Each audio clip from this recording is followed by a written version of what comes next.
আপনি কি কখনো এমন পরিস্থিতির সম্মুখীন হয়েছেন যেখানে আপনার চারপাশে সব পথ বন্ধ হয়ে গেছে? যখন পকেটে এক আনা পয়সা নেই, ঘরে ক্ষুধার্ত সন্তানের কান্নার আওয়াজ আর স্ত্রীর মলিন মুখ আপনার কলিজাকে বিদীর্ণ করে দিচ্ছে? ঠিক সেই মুহূর্তে যখন দুনিয়ার সব যুক্তি হার মেনে যায়, তখনই শুরু হয় মহাপ্রভুর এক অলৌকিক কারিশমা। আজ আমি আপনাদের এমন এক মানুষের গল্প শোনাব, যার অটল বিশ্বাস আর একনিষ্ঠ তাওয়াক্কুল তাকে এমন এক রিজিকের দুয়ারে পৌঁছে দিয়েছিল যা সে তার কল্পনাতেও কখনো ভাবেনি। কান পেতে শুনুন সেই মায়াবী কাহিনী, যা আপনার বিশ্বাসের ভিতকে নাড়িয়ে দেবে আর চোখের কোণে অজান্তেই দুফোঁটা অশ্রু এনে দেবে। গল্পটি শুরু করার আগে চ্যানেলে লাইক, সাবস্ক্রাইব এবং কমেন্টে লিখে জানান বাংলাদেশের কোন জেলা থেকে ভিডিওটি দেখছেন। চলুন শুরু করা যাক। রাতটা ছিল ভীষণ অন্ধকার, চারদিকে নিঝুম স্তব্ধতা। কেবল মাঝে মাঝে ঝিঁঝি পোকার দাগ সেই নিস্তব্ধতাকে ভেঙে দিচ্ছিল। শহরের এক কোণে জরাজীর্ণ এক কুঁড়ে ঘরে বসে আছেন আব্দুল্লাহ। প্রদীপের ক্ষীণ আলোয় তার ক্লান্ত মুখখানা দেখা যাচ্ছিল। কপালের ভাঁজগুলো বলছিল তার জীবনের দীর্ঘ সংগ্রামের কথা। আব্দুল্লাহ একজন অতি সাধারণ মানুষ, যার সম্বল বলতে ছিল শুধু তার সততা আর আল্লাহর উপর অগাধ বিশ্বাস। কিন্তু গত কয়েকদিন ধরে তার জীবনটা এক কঠিন পরীক্ষার মুখোমুখি। ঘরে এক দানা চাল নেই। ছোট ছোট তিনটে সন্তান ক্ষুধার জ্বালায় কাঁদতে কাঁদতে আজ ঘুমিয়ে পড়েছে। তাদের সেই মলিন মুখগুলোর দিকে তাকালে আব্দুল্লাহর মনে হচ্ছিল যেন কেউ তার কলিজায় তপ্ত সীসা ঢেলে দিচ্ছে। তার স্ত্রী ফাতেমা, যিনি সারা জীবন আব্দুল্লাহর অভাবের সংসারে ছায়ার মতো পাশে ছিলেন, তিনি আজ আর নিজেকে সামলাতে পারছিলেন না। ফাতেমা দেয়ালে হেলান দিয়ে নীরবে চোখের পানি ফেলছিলেন। তার সেই নীরব কান্না আব্দুল্লাহর কানে তীরের মতো বিঁধছিল। আব্দুল্লাহ দীর্ঘশ্বাস ফেলে আকাশের দিকে তাকালেন। মেঘের আড়ালে চাঁদটা ঢাকা পড়ে আছে, যেন প্রকৃতির সব আলো আজ নিভে গেছে। আব্দুল্লাহর মনে হচ্ছিল তার চারপাশের দেয়ালগুলো যেন ক্রমশ ছোট হয়ে আসছে, তাকে দম বন্ধ করে দেওয়ার জন্য। মানুষ যখন চরম অসহায় হয়ে পড়ে, তখন তার সামনে কেবল দুটি পথ খোলা থাকে। হয় সে ভেঙে পড়বে, না হয় সে তার স্রষ্টার কাছে নিজেকে সঁপে দেবে। আব্দুল্লাহ দ্বিতীয় পথটি বেছে নিলেন। তিনি ভাবলেন, যে রব আমাকে এই পৃথিবীতে পাঠিয়েছেন, তিনি কি আমাকে এভাবে না খেয়ে মরতে দেবেন? যে পাখিটি সকালে খালি পেটে বাসা থেকে বের হয়, সেও তো সন্ধ্যায় ভরা পেটে ফিরে আসে। তবে আমি কেন হতাশ হব? আব্দুল্লাহ অজু করে জায়নামাজে দাঁড়ালেন। রাতের সেই শেষ প্রহরে, যখন সারা পৃথিবী গভীর ঘুমে মগ্ন, তখন আব্দুল্লাহর দুই চোখ বেয়ে অশ্রু ঝরছিল। তিনি হাত তুলে বললেন, হে অরসের মালিক, তুমি তো জানো আমার অন্তরের অবস্থা। আমার সন্তানদের ক্ষুধার কষ্ট তুমি ছাড়া আর কেউ দেখছে না। আমি তোমার কাছে কোনো ধন সম্পদ চাই না, শুধু আমার সন্তানদের মুখে এক মুঠো আহার তুলে দেওয়ার তৌফিক দাও। তোমার ওপর আমার যে বিশ্বাস, সেই বিশ্বাসের মর্যাদা তুমি রক্ষা করো। নামাজ শেষ করে আব্দুল্লাহর মনে এক অদ্ভুত প্রশান্তি নেমে এলো। মনে হলো তার সব দুশ্চিন্তা যেন এক নিমিষেই কর্পূরের মতো উড়ে গেছে। ফাতেমা পাশে এসে বসলেন। আব্দুল্লাহ তার দিকে তাকিয়ে ম্লান হেসে বললেন, ফাতেমা, ধৈর্য ধরো। আমাদের আল্লাহ আছেন, তিনি আমাদের নিরাশ করবেন না। ফাতেমা চোখের জল মুছে বললেন, আমি তো ধৈর্য ধরেই আছি, কিন্তু সন্তানদের মুখ দেখে আমার বুক ফেটে যাচ্ছে। আব্দুল্লাহ বললেন, চলো আমরা আজ রাতে একটুও না ঘুমিয়ে শুধু তার জিকির করি। যিনি 7 আসমানের উপরে বসে আমাদের দেখছেন, তিনি নিশ্চয়ই একটা পথ বের করবেন। রাত বাড়তে লাগলো। আব্দুল্লাহ ভাবলেন, ঘরে বসে থাকলে তো আর রিজিক আসবে না, তাকে চেষ্টা করতে হবে। যদিও মাঝরাতে কাজ পাওয়ার কোনো সম্ভাবনা নেই, তবুও এক অজানা টানে তিনি ঘরের বাইরে বেরিয়ে পড়লেন। নিস্তব্ধ রাস্তা দিয়ে হাঁটতে হাঁটতে তিনি সুবহানাল্লাহ, আলহামদুলিল্লাহ পড়ছিলেন। বাতাসের ঝাপটা তার মুখে লাগছিল, কিন্তু তার মনে ছিল এক দৃঢ় প্রত্যয়। হাঁটতে হাঁটতে তিনি শহরের বড় মসজিদের সামনে গিয়ে পৌঁছলেন। ভাবলেন, এই পবিত্র স্থানে বসে বাকি রাতটুকু কাটিয়ে দেবেন। মসজিদের বারান্দায় বসে আব্দুল্লাহ ভাবছিলেন মানুষের জীবনের এই বিচিত্র খেলা নিয়ে। কেউ প্রাসাদে বসে বিলাসিতা করছে, আর কেউ এক টুকরো রুটির জন্য হাহাকার করছে। কিন্তু দিন শেষে সবাই তো সেই মাটির নিচেই যাবে। এই চিন্তা যখন তার মাথায় ঘুরপাক খাচ্ছিল, ঠিক তখন তিনি দেখলেন অন্ধকারের মধ্যে একজন লোক হন্তদন্ত হয়ে মসজিদের দিকে এগিয়ে আসছে। লোকটির পরনে দামি পোশাক, কিন্তু তার চোখে মুখে এক চরম অস্থিরতা। লোকটি এসেই আব্দুল্লাহকে জিজ্ঞেস করল, ভাই, আপনি কি এখানকার খাদেম? আব্দুল্লাহ বিনয়ের সাথে উত্তর দিলেন, না ভাই, আমি এক মুসাফির, আল্লাহর ঘরে আশ্রয় নিতে এসেছি। লোকটি আব্দুল্লাহর পাশে ধপাস করে বসে পড়ল। তার দীর্ঘ শ্বাস শুনে মনে হচ্ছিল সে কোনো বড় বিপদে আছে। লোকটি বলতে শুরু করল, আমার নাম আসলাম, আমি এই শহরের একজন ব্যবসায়ী। আমার অগাধ সম্পদ আছে, কিন্তু আজ আমার একমাত্র সন্তানটি বিছানায় কাতরাচ্ছে। শহরের বড় বড় ডাক্তাররা হাল ছেড়ে দিয়েছেন। আমার মনে হচ্ছে আমার সব সম্পদ আজ মূল্যহীন। মাঝরাতে ঘুম ভেঙে গেল, মনে হলো যদি কোনো আল্লাহর প্রিয় বান্দার দোয়া নিতে পারতাম তাহলে হয়তো আমার সন্তানটি বেঁচে যেত। তাই পাগলের মতো মসজিদের দিকে ছুটে এসেছি।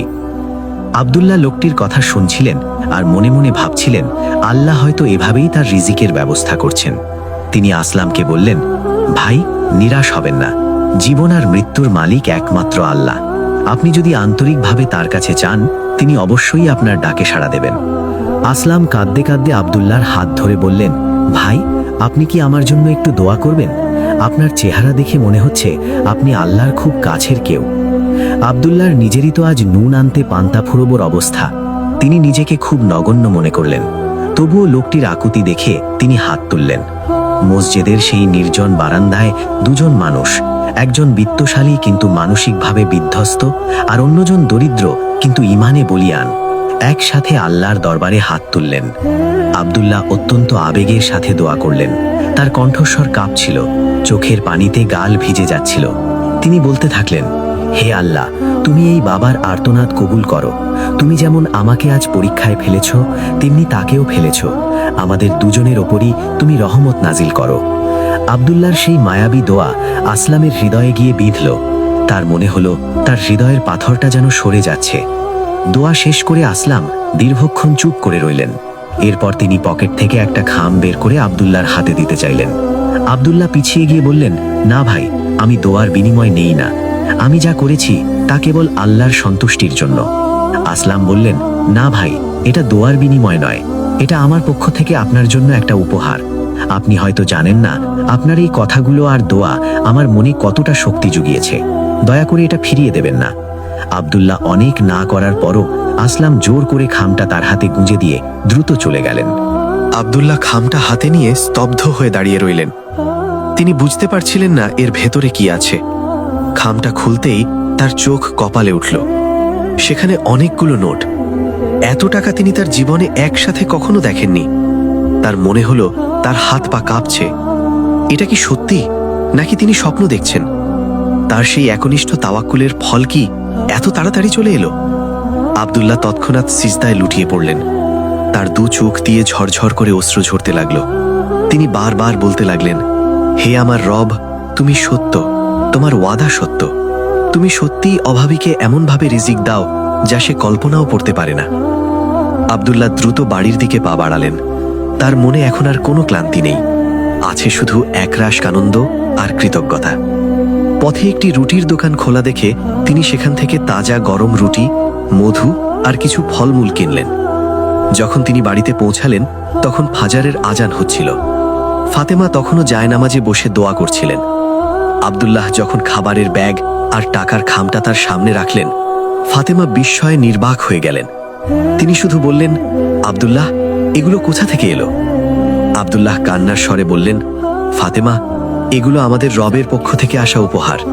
তিনি আমাদের ভুলে যাননি। সেই ভোরে আব্দুল্লাহর ঘরে এক অন্যরকম খুশির জোয়ার বয়ে গেল। ক্ষুধার্ত শিশুরা ঘুম থেকে উঠে যখন সামনে খাবার দেখল, তাদের চোখে মুখে যে হাসি ফুটে উঠল তা দেখে আব্দুল্লাহ আর ফাতেমা দুজনেই অঝরে কাঁদতে লাগলেন। কিন্তু আব্দুল্লাহ জানতেন না এটা তো কেবল শুরু ছিল। আল্লাহর পক্ষ থেকে আসা সেই রিজিক যে আরো কত বিস্ময়কর রূপ নিতে পারে তা তিনি তখনও টের পাননি। আসলাম নামের সেই ব্যবসায়ীর সাথে তার দেখা হওয়াটা কেবল কোনো কাকতালীয় ঘটনা ছিল না, বরং তা ছিল এক বিশাল পরিবর্তনের প্রথম ধাপ। আব্দুল্লাহর জীবনের সেই পরবর্তী ঘটনাগুলো ছিল আরো বেশি অলৌকিক আর শিক্ষণীয়। তিনি কি জানতেন এই সামান্য টাকাই তাকে এমন এক গন্তব্যে নিয়ে যাবে যেখানে রিজিক নিজেই তাকে খুঁজে বেড়াবে? কাহিনীটির পরবর্তী অংশ আরও হৃদয়স্পর্শী হতে চলেছে, যেখানে প্রকাশ পাবে তাওয়াক্কুলার চূড়ান্ত রূপ। সেই সকালের সূর্যটা যেন এক নতুন বার্তা নিয়ে আব্দুল্লাহ জরাজীর্ণ ঘরে প্রবেশ করেছিল। জানালার ফাঁক দিয়ে আসা সোনালি আলো যখন মেঝেতে লুটিয়ে পড়ল, তখন ঘরটা এক অন্যরকম স্নিগ্ধতায় ভরে উঠল। আব্দুল্লাহ অনেক দিন পর সন্তানদের মুখে তৃপ্তির হাসি দেখলেন। তাদের সেই ছোট ছোট হাত দিয়ে রুটি ছিঁড়ে খাওয়ার দৃশ্যটা আব্দুল্লাহর বুকটাকে এক অদ্ভুত সুখে ভরিয়ে দিল। ফাতেমা রান্নাঘরের এক কোণে দাঁড়িয়ে নিঃশব্দে কাঁদছিলেন, তবে এ কান্না কষ্টের নয়, এ কান্না ছিল কৃতজ্ঞতার। তিনি বারবার আঁচলে চোখ মুছছিলেন আর বিড়বিড় করে বলছিলেন, হে মাবুদ, তুমি কত দয়ালু। আমরা তো অধম, আমাদের তো কিছুই করার সাধ্য ছিল না, অথচ তুমি আমাদের এত সম্মান দিলে।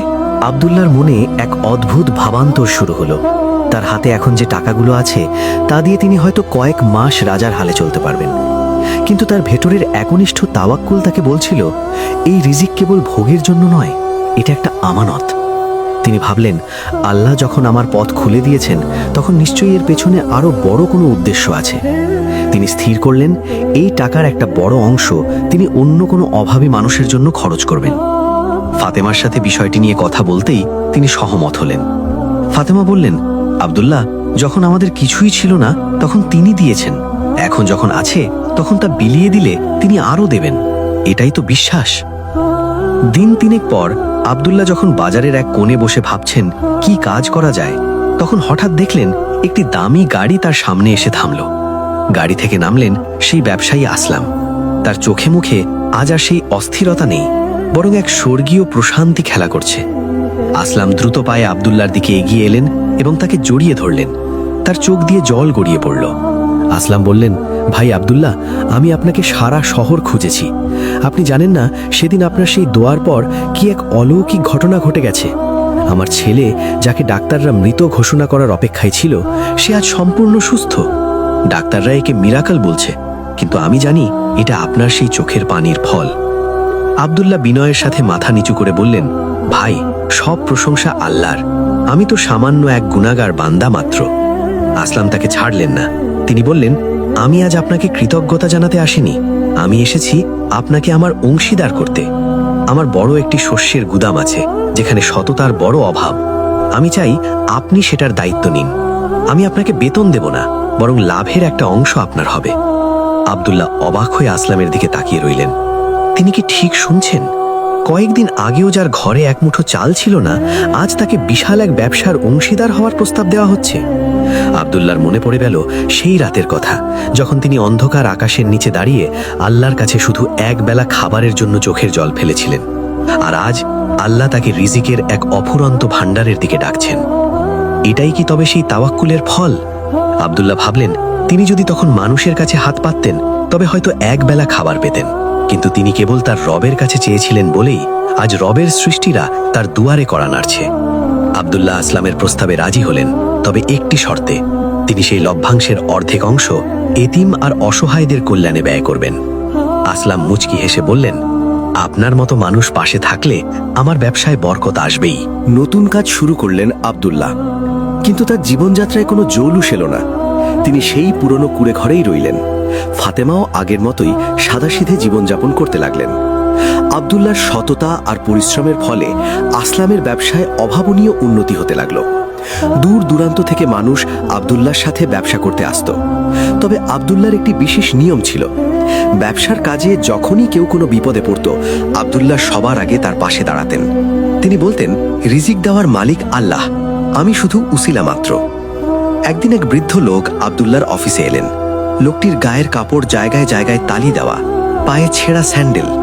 লোকটি কাঁপা কাঁপা গলায় বললেন, বাবা, আমার মেয়েটার বিয়ে ঠিক হয়েছে, কিন্তু হাতে একটা টাকাও নেই, যদি কিছু সাহায্য করতে। আব্দুল্লাহ সেই বৃদ্ধের দিকে তাকিয়ে নিজের অতীতের কথা মনে করলেন।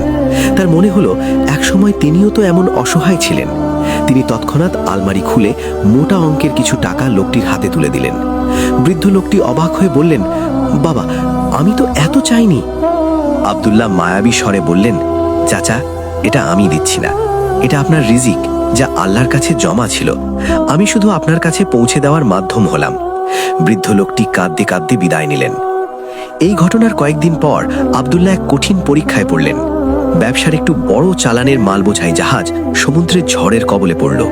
আসলাম সাহেব বিচলিত হয়ে পড়লেন। তিনি ভাবলেন তার অর্ধেক সম্পদ বুঝি শেষ হয়ে গেল। তিনি আব্দুল্লাহর কাছে এসে বললেন, আব্দুল্লাহ, সব তো শেষ হয়ে গেল, এবার আমরা কি করব? আসলাম শান্ত কণ্ঠে উত্তর দিলেন, আসলাম ভাই, যখন লাভ হয়েছিল তখন তো আমরা আলহামদুলিল্লাহ বলেছি। এখন যদি ক্ষতি হয় তবে ইন্না লিল্লাহ পড়ব। রিজিক যিনি দিয়েছিলেন তিনি যদি নিয়ে যান তবে তাতেও নিশ্চয়ই কোনো কল্যাণ আছে।